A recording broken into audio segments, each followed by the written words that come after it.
Este es el pueblo de Cook. Después de ir al cañón de la masacre y escalar el pico de Cook, me interesé mucho en esta área.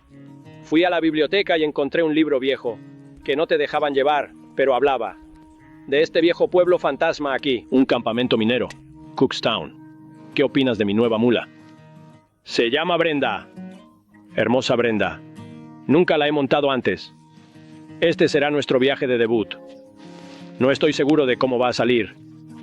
Parece una buena mula, hermosa Brenda. Aún no me tiene. Nada de respeto, pero lo tendrá. Y tienes una espalda bien redonda.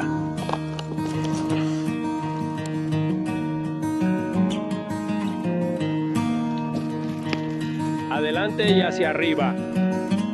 Vamos, Brenda, vámonos. En 1897, Cooks alcanzó su apogeo con 12 minas activas, enviando 20 toneladas de mineral concentrado al día desde la estación de Florida, a $600 por tonelada. Los mineros anglosajones ganaban $3 al día, mientras que los trabajadores mexicanos recibían la mitad. También había una diligencia y correo diario a Florida, a 14 millas de distancia.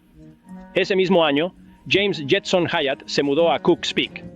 Nacido en Mason, Texas, su familia se trasladó cerca de Cloudcroft, Nuevo México, en 1882.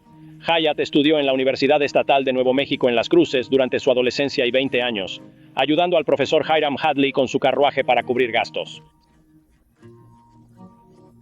Se casó con Emma Holden en 1895 y en marzo de 1897 se mudaron a un rancho al noroeste de Cooks Peak.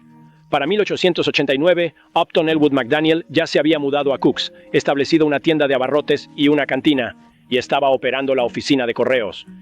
El 28 de noviembre de 1889 se casó con Winnie Ann Lee George, de 30 años, supuestamente una prima lejana de Robert A. E. Lee.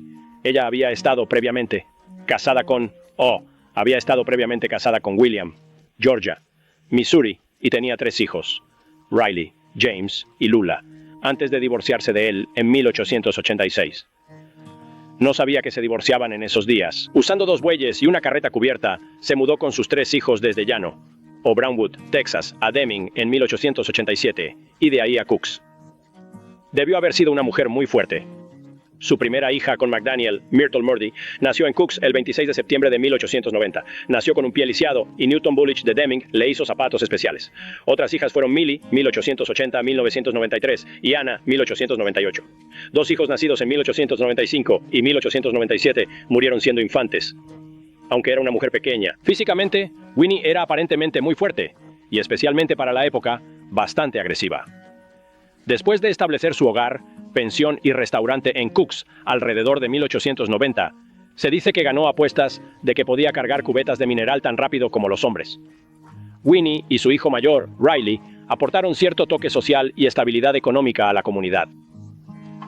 Riley George, quien despreciaba usar el nombre Lawrence, no era menos un personaje y emprendedor que su madre. George tenía una pequeña cabaña, junto al único manantial de Sweetwater en lo alto de la montaña, justo debajo de Cooks, y una cadena de 10 o 12 burros. Vendía el agua del manantial empacada en barriles de 10 galones que amarraba a ambos lados de sus animales. Adquirió varias concesiones mineras con las ganancias de su negocio, pero aparentemente nunca las trabajó. En su lugar, criaba cabras y ganado y vendía su agua de manantial y leña. Suena como mi tipo de persona. Según se informa, George no se llevaba bien con algunas personas y tal vez nos conocemos. Tal vez somos similares. Según se informa, George no se llevaba bien con algunas personas, y en un tiroteo con los hermanos Sam y Dink Tennell, mató a Sam y a su caballo. Lo más probable es que fuera Samuel Tennell, un vaquero que para 1910 se había casado con la familia Gassaway. En años posteriores, George lamentó haber matado al caballo. Me cae bien ese tipo. Supuestamente era buen tirador. Pero Elizabeth Hyatt dijo que una vez lo vio disparar 3 veces a un coyote sin acertarle. Claro, un coyote corriendo es mucho más difícil que un hombre y un caballo de cerca. El rápido recurso de George a una pistola para resolver sus problemas causó gran angustia a su familia y lo metió temporalmente en serios problemas. En 1910, la familia McDaniel se mudó a Deming, donde Winnie continuó con su negocio de pensión. Tras la boda de su hija Millie con Otis Goodman, el 2 de febrero de 1912, McDaniel llegó tarde a casa, borracho, y comenzó a abusar de Winnie. La refriega terminó cuando Riley George le disparó a su padrastro en el costado derecho. McDaniel falleció al día siguiente, y el periódico local, enfocado en la templanza, culpó más a la fácil disponibilidad de bebidas fuertes que a George. Subí hasta la cima. Creo que el pueblo está detrás de esta colina. Espero que el camino se dividió allá atrás. No estaba seguro de por dónde ir. Brenda y yo hemos tenido diferencias. Ella me está poniendo a prueba.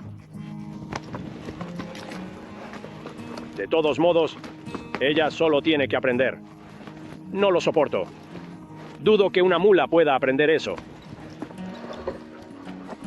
El jurista y el editor estuvieron de acuerdo, ya que el 23 de noviembre de ese año, George fue absuelto del cargo de asesinato. Una vez, cuando la madre de George estaba enferma y él necesitaba dinero, vendió su ganado de la marca X-Bar a Hyatt. Hyatt se quedó con el ganado, marcó los becerros, y cuando George se recuperó financieramente, le vendió el ganado de vuelta por la misma cantidad original. Se decía que George había sido Devon, la última persona en dejar Cooks cuando se mudó a Deming en 1959, donde murió en 1961 a la edad de 84 años.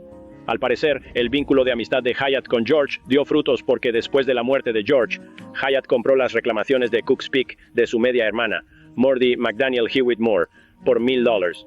Los ferrocarriles que habían traído tanta prosperidad a Deming y Cooks continuaron cumpliendo la función del antiguo camino a través del cañón de Cooks. El 6 de abril de 1901, la compañía de ferrocarriles Atchison, Topeka y Santa Fe anunció que por $25 una persona podía viajar de Deming a California. 2 años después, el precio aumentó a $35. El ferrocarril no benefició a todos. Anteriormente había eliminado negocios grandes y pequeños, líneas de diligencias, empresas de transporte y tiendas, generando hostilidades a lo largo del camino. Ahora representaba un nuevo peligro para el ranchero, ya que el ganado se desviaba hacia las vías al no estar cercadas. Varios ganaderos se ofrecieron a construir las cercas, que afirmaban que el ferrocarril debía construir si la compañía proporcionaba los materiales. Un hombre contrató a un vaquero extra por $30 al mes para patrullar las vías, pero aún así perdió varias cabezas de ganado. Aunque la época de auge inicial había terminado para los cocineros, la comunidad se estabilizó un poco hasta alrededor de 1905. Había un molino, en realidad un concentrador seco, oficina de correos, tienda de abarrotes, cantina y casa de huéspedes, incluyendo un restaurante que con las casas particulares sumaban al menos 30 estructuras semipermanentes en la ladera oriental de la montaña. Además de los Poes, McDaniels, Grovers, Orrs y otros residentes de larga data de Cooks, también estaban, o pronto estarían, los Gasaways, Onslaughts y Ragsdales.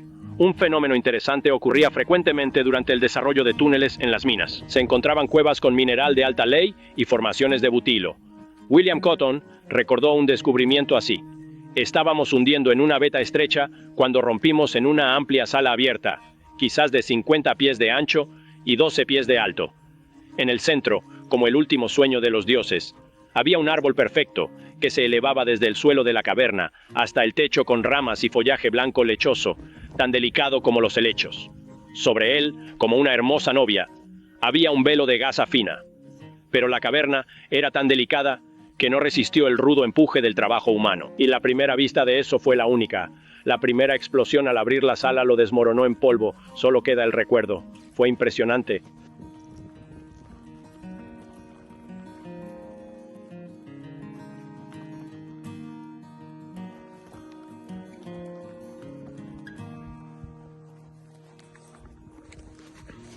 Eso está muy padre.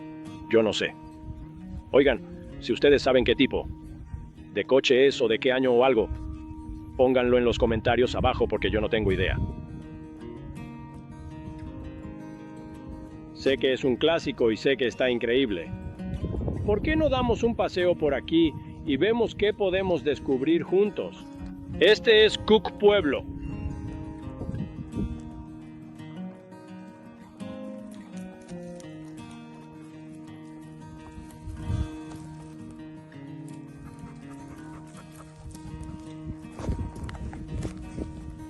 Muchos tambores viejos de 55 galones por doquier.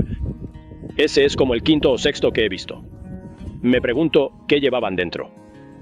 Varios residentes en los alrededores de Cooks criaban ganado o cabras poco después de que Charles Gasaway se casara.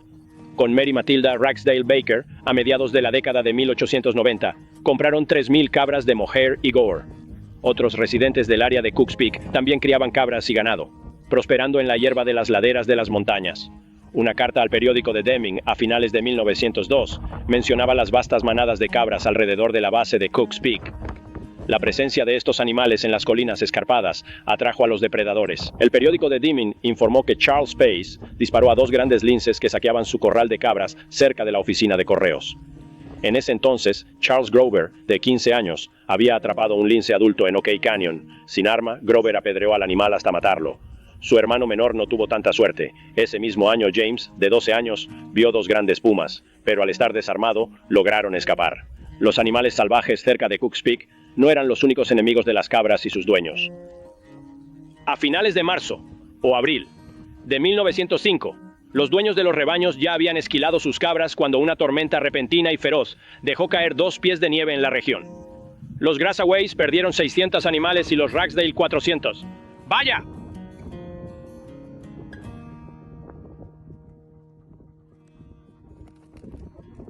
Me pregunto qué pasó. No queda mucho aquí arriba. Me imagino que ya revisaron todo bastante bien. Continuaré explorando en busca de algo más. Los mineros eran frecuentemente hostigados por los apaches y bandidos en el cañón de Cook. Al parecer, uno de los campamentos principales de los apaches se encontraba en Hadley Draw, a medio camino entre el abandonado Fuerte Cummings y el futuro emplazamiento de Cooks. No, en Cooks. En Cooks. Por lo tanto, no es sorprendente que en al menos una ocasión, Orr y su asistente se toparan con 7 apaches que les impidieron llegar a las obras de Orr. Regresaron al rancho de Orr. Frustrados por no aprovechar las minas de Cooks Peak, O'Hare y Arrington se unieron a otros prospectores de pinos altos para explorar las posibilidades en las Floridas. El 2 de enero de 1880 fueron atacados por apaches superiores, lo que causó la muerte de Fulton y la pérdida de sus animales. Con pocos burros, hicieron una marcha nocturna al Fuerte Cummings, recorriendo más de 30 millas en 16 horas. A pesar de algunos heridos, la situación se volvió tan desesperada que Peter Stray fue reconocido por quedarse en el campamento de Cooks Peak de 1881 a 1882. El censo de Estados Unidos de 1900 revela que 343 personas vivían en Cookstown, una cantidad considerable que superaba la registrada en el más famoso pueblo de Lake Valley. Y baja por ese camino. Por todos los relatos, la vida en estos campamentos era particularmente brutal. Aunque había 7 burdeles y hasta 25 cantinas, no había iglesias y solo una fuente de agua potable. El robo de ganado era común, según se decía. Las disputas por reclamaciones se resolvían sin la ayuda de la ley, a menudo con consecuencias violentas y horribles. Podían ocurrir tormentas de nieve en invierno, y las tormentas de polvo no eran raras en los meses de verano. Para empeorar las cosas, hay evidencia circunstancial de que muchos de los residentes sufrían los efectos del envenenamiento por plomo. La decadencia de Cooks Peak fue gradual. Al agotarse el mineral y bajar el precio de la plata, familias se trasladaron a Deming. Las principales minas cerraron en 1943, pero la búsqueda de oro y plata sigue hoy. Actualmente, los restos de Cookstown y las miles de minas que solían operar en el distrito minero de Cooks son visibles en el paisaje. No se recomienda visitar la zona, ya que gran parte del terreno es privado y las minas abandonadas son muy peligrosas. A pesar de ello, la Sierra de Cooks sigue siendo un elemento clave en la historia.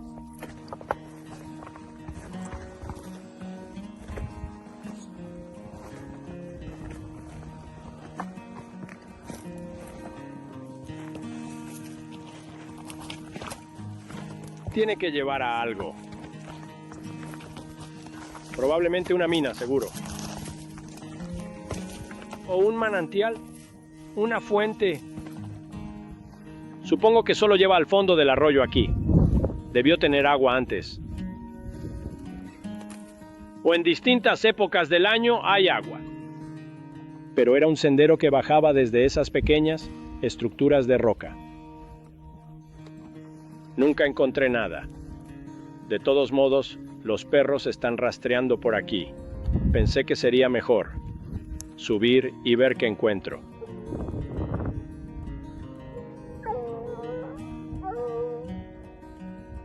Alrededor de 215.